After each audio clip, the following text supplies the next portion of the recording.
I feel like it's just something that resonates with people like in the now, but I feel like that's such a relative thing, which is why I picked this one because of how with everything going on, people really need to laugh at ourselves and be a little more cringe. Yes.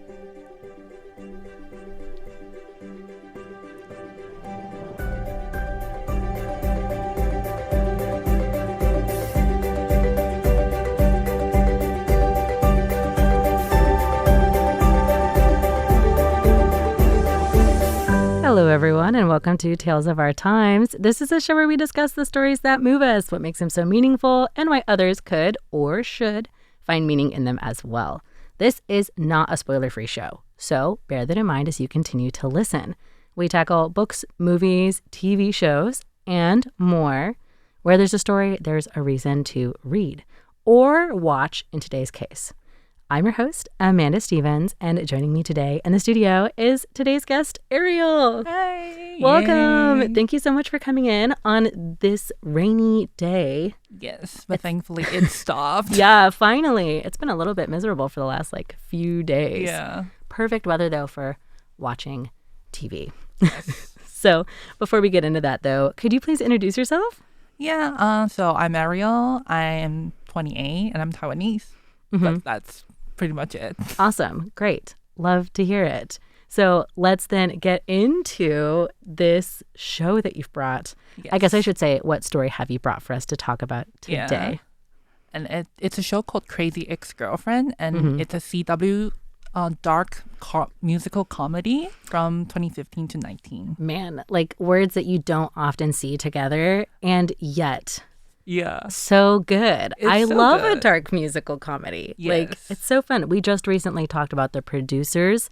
Have you seen it? Yes. Yes. I've seen the movie. Yeah. Yes, perfect. So for listeners of the show, that's in the same genre.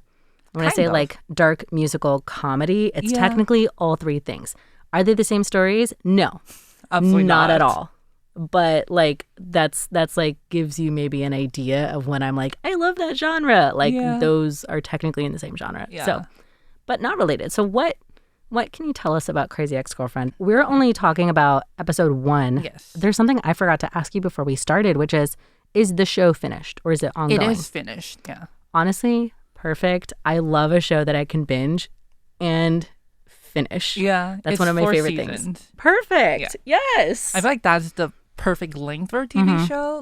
Anything longer than that, it's kind of It becomes a chore Yeah. almost, right? But 4 seasons is it's just a little bit over your 3-act play. yeah. So what else do you think is important for us to know about the show? The show is very existential in its story. Oh. It's talking about this New York lawyer, Rebecca Bunch. Uh-huh. And basically, in the first season, she tries to win back her summer camp boyfriend from 10 years ago by my moving God. across the country from New York to California. Okay. So she is the crazy ex-girlfriend Yes. in this series. Yes. I love that for her. And then, so in the first season, it's basically a lot of tropey rom-com stuff, but it's also kind of realistic in a way. They would mention, oh, that's so expensive or that's so wild. But then in season 2 and later half of season 1, things started coming back to her and she started experiencing consequences. For her crazy behavior Actions. in the first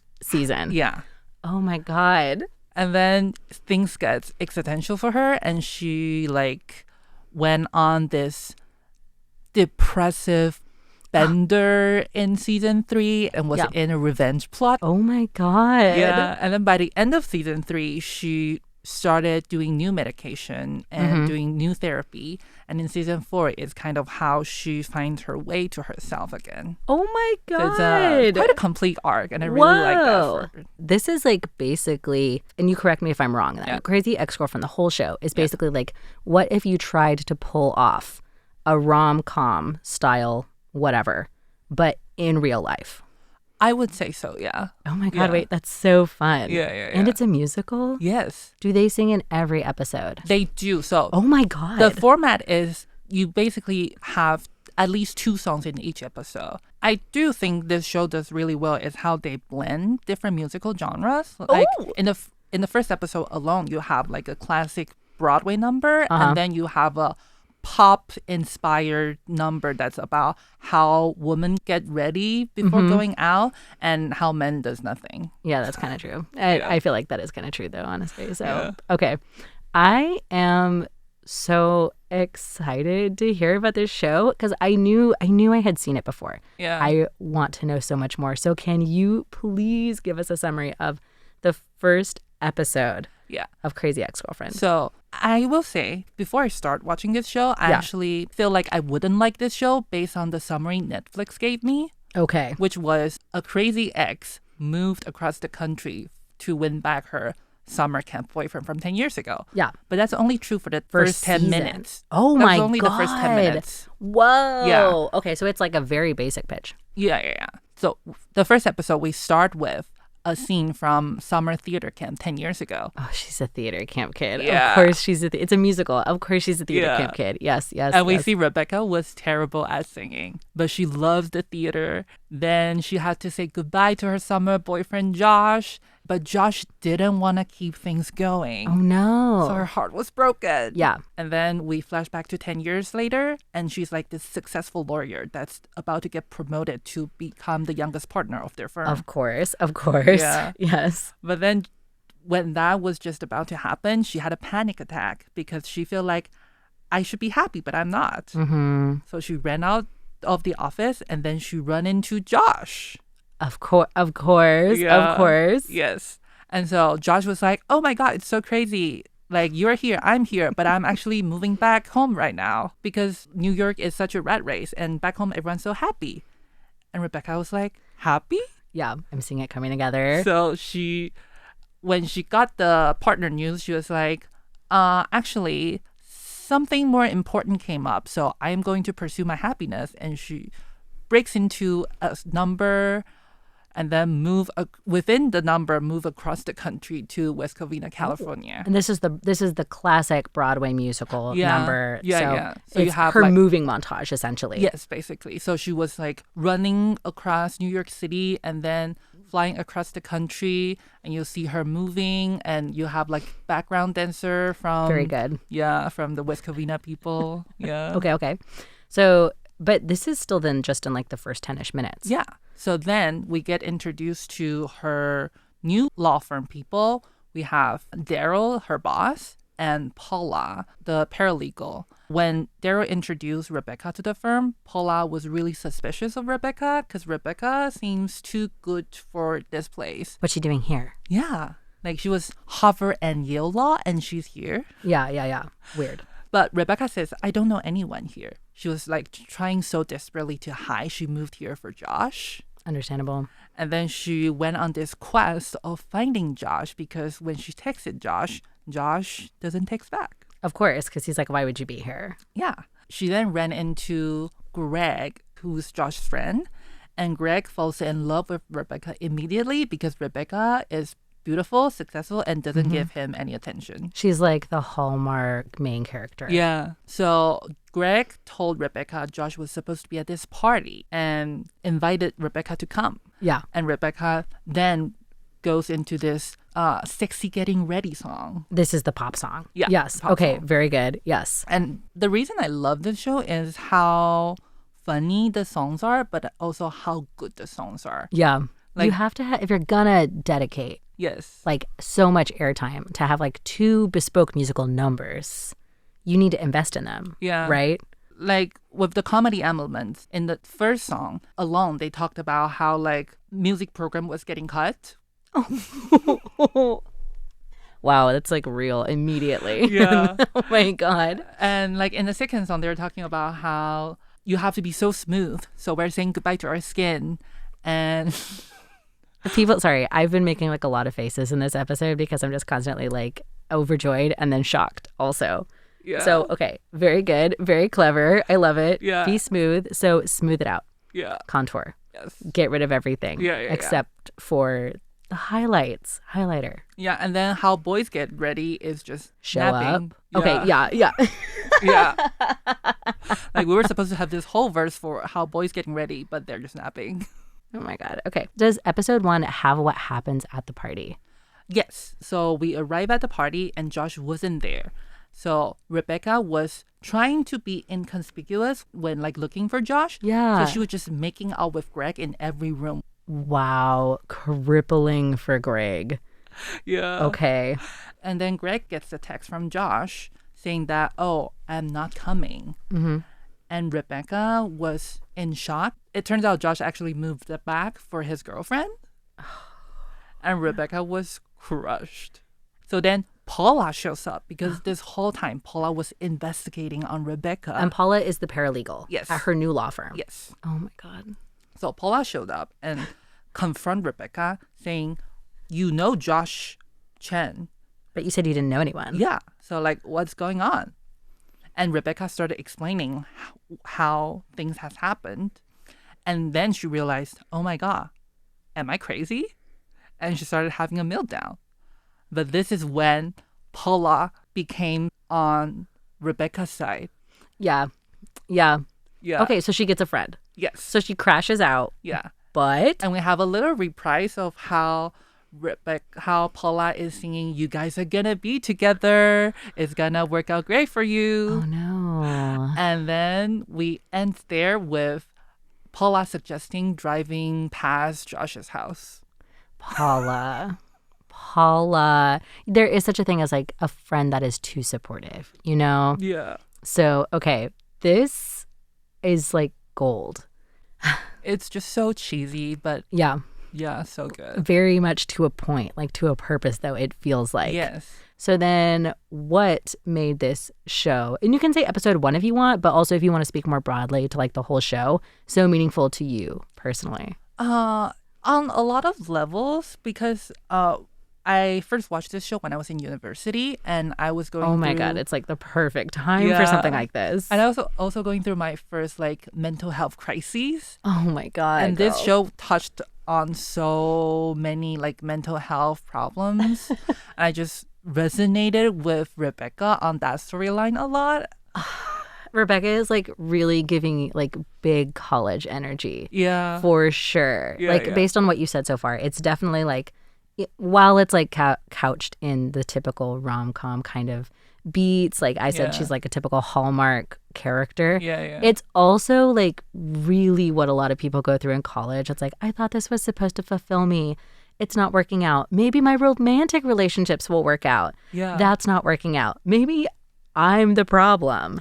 Exactly. Then no, I'm just unhealthy. I need to like figure myself out.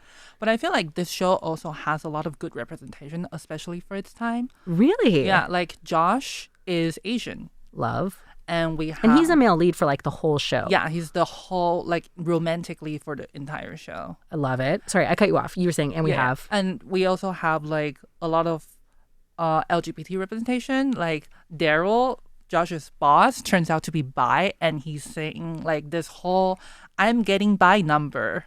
Oh, wow. Cute. Okay. Yeah. Wow. And then, like, bisexual just kind of became, like, the hallmark of the show, because we then had two recurring characters that's bi, but it's also not Wow. a big deal. Like, they're just there. Wait, this is actually great though, because something, I mean, I'm probably going to talk more about it like next month that comes up, but like that basically never happens in shows, it feels like. Bi erasure is like a really big Yeah. thing. When did the show come out? 2015. 2015. Yeah. Okay. Yeah. And But there's also still, a lot of like- racial diversity in the show, too. Uh-huh. Yeah. Yeah, because the male lead is an Asian guy. Yeah. You have they're recurring characters at Yeah, least. yeah. Like, very diverse, like, Mexican, Black. Yeah. Yeah. Did it feel sort of recurring like, characters. yeah, no. That is really fun to see, actually. It's not something that like even today when you have so many discussions, like I feel like we have a lot of very open discussions about like we should have more diverse casting. We should do sort of like a central casting thing where it's Yeah. like, why don't we just cast for the role instead of something else? Because what does it really matter in most stories? But it doesn't actually happen. You Yeah. know, like it's a conversation that feels like it stays in the director's room. Yeah. So it's still really interesting to see it like actually work out. Yeah, and especially across the whole cast as well. Yeah, and for all 4 seasons. Like Yes. this wasn't just a one and done, because I feel like that also happens where it's like, yay, we did it. We did all of our diversity goals. And then it's like Yeah. canceled. You're Yeah. like, no, Yeah, why? That is actually really surprising. Let me go bigger with this and say, what do you think makes Crazy Ex-Girlfriend, again, the whole show or just this episode, whichever you want to speak to, a tale of our time? Yeah, so I feel like, actually, I forgot to mention, but this show is so cringe. And I feel like it's a huge hurdle for a lot of people who first started the show, because the first season you see Rebecca doing so many cringy stuff, and it's set up immediately. Like you said, like, let's go drive by his house. I definitely got the like, oh, I know, but I feel like that's why it's so good, because nowadays we're just so preoccupied with being cool and like having the like flawless Instagram pages and like, right. You want to, like, nowadays everyone wants to seem underproduced when you are overproducing everything. Yeah, it's like there's a very curatorial mindset, but it's applied to everything. Yeah. So like you said, like your Instagram or all of your social media, like your looks have to look effortless, but actually you're putting in a lot of effort. Like the whole clean girl makeup movement, which is like, I'm not wearing anything, but actually I'm wearing like 8 layers of skincare, you know. But I feel like this show, they are just so cringe and they laugh at themselves, and it's really earnest, and I feel like that's something people are craving a lot. Yeah, there's a kind of honesty to it, you know. Like it invites connection when you see the sort of like openness of something embarrassing or making mistakes. I think it also invites reflection when you see it in like a show like this as well. Yes, because definitely. It's not, especially in a show like this, when it's not like reality TV, where I feel like people are always trying to push a cringe thing happening. But when you know it's a fiction, it's like, okay, I know like no actors were harmed in the making of this scene. So I can reflect on like, oh my God, I Rebecca? Like, is this me? Like, I'm watching her like blow up her life. Yeah. Or the friend, like, oh, was that me? Like, I feel like it does a really good job of almost being like more reflective. Yeah. By getting to that raw place. Yeah. And also the show is created by Rachel Bloom and Aline Bruce McKenna. And Aline is the writer for The Devil Wears Prada and Devil Wears Prada 2. I feel like it's kind of a good time to get into the show right now. So if you missed it the first time, nostalgia's back in, baby. Like, come all the way back around. Go hit it up again. Absolutely. Oh my God. Okay, well, unfortunately, we're almost out of time. I am disappointed because this has been so much fun.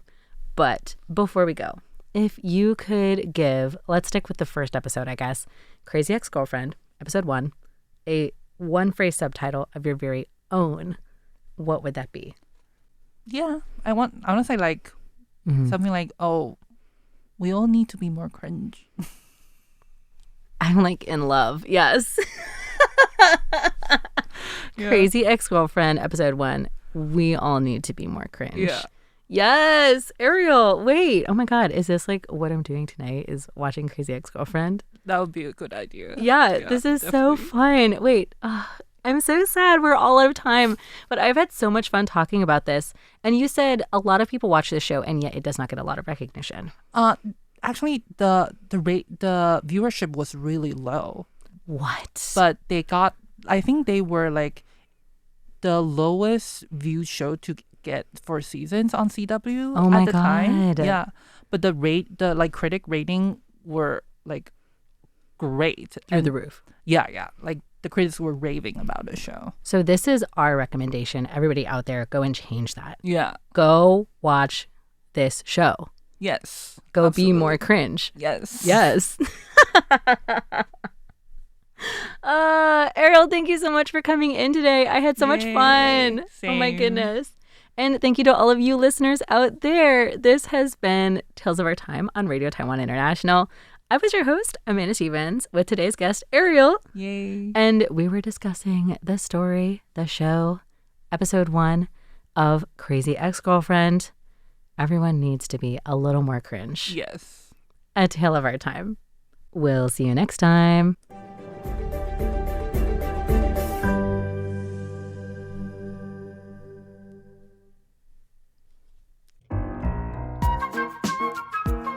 Catch the latest RTI news, programs, previews, and more on our website, rti.org.tw. That's rti.org.tw.